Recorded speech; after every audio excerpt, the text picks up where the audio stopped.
എനിക്ക് ഏട്ടന് ഇന്ന് കാഞ്ഞങ്ങാടേക്ക് നമ്മുടെ ഷോപ്പിലേക്കൊന്ന് പോകണമായിരുന്നു കേട്ടോ. അപ്പോൾ ഏട്ടൻ റെഡിയാകാൻ വേണ്ടിയിട്ട് ഞാനൊന്ന് വെയിറ്റ് ചെയ്യാണ്. അപ്പം വെറുതെ ഒരു വീഡിയോ എടുക്കാമെന്ന് വിചാരിച്ചിട്ട് ഞാൻ ഇങ്ങനെ പുറത്ത് വരുമ്പോൾ എന്തോ ഒരു ശബ്ദം കേട്ടിട്ടാണ് ഞാൻ ഇങ്ങനെ നോക്കണം കേട്ടോ.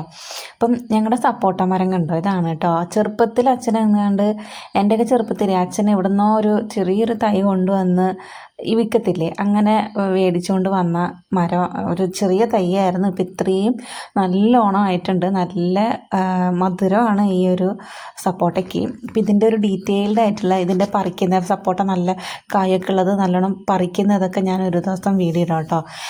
ഇപ്പം എന്തായാലും സമയമില്ല. ഇതിപ്പം ഒന്നാമത് മഴ ആ ഒരു ഇങ്ങനെ നിൽക്കുകയാണ് കേട്ടോ.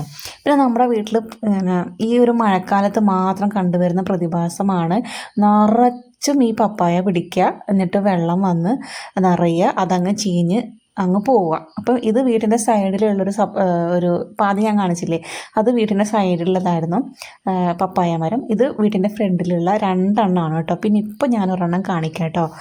അതിങ്ങനെ നോക്കി ഭ്രാന്ത് പിടിച്ച പോലെ ആയിട്ടുണ്ട്. ഇതൊക്കെ ഒരു മഴ വന്ന് ഇവിടെയൊക്കെ വെള്ളം നിൽക്കുന്ന സ്ഥലമാണ് കേട്ടോ. ഈ ഫ്രണ്ടിലോട്ട് കയറത്തില്ല, എന്നാൽ ഈ ഒരു ഏരിയയിലേക്കൊക്കെ നല്ലോണം വെള്ളം കയറും കേട്ടോ. ഇപ്പം ഞാൻ കാണിക്കുന്നത് നമ്മുടെ വീടിൻ്റെ ബാക്ക് സൈഡിൽ ഒരു തെങ്ങുണ്ട്. ആ തെങ്ങിൻ്റെ ചോട്ടിലുള്ളൊരു ഇതാണ്. ചുമ്മാ വളർന്നത് മാത്രമല്ല, അതിനകത്ത് കായും പിടിച്ചിരിക്കുന്നുണ്ട്.